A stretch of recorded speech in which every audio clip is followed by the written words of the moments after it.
काय झालं? कंटाळलास?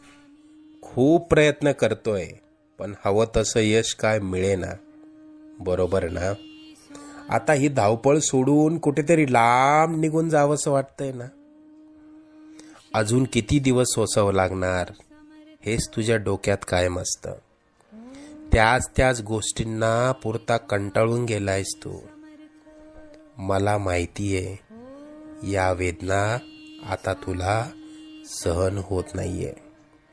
यापुढे अशी समस्या तुला सतावणार नाही. तू आजपर्यंत भरपूर दुःख सहन केलंस. तुझी वाईट वेळ संपून जाईल. त्यानंतर येतील सुखाचे सोन्यासारखे दिवस. बाळा, तू प्रयत्न करत राहा. जिथे तू थांबशील तिथून पुढे तू हाती घेतलेले कार्य आम्ही पूर्णत्व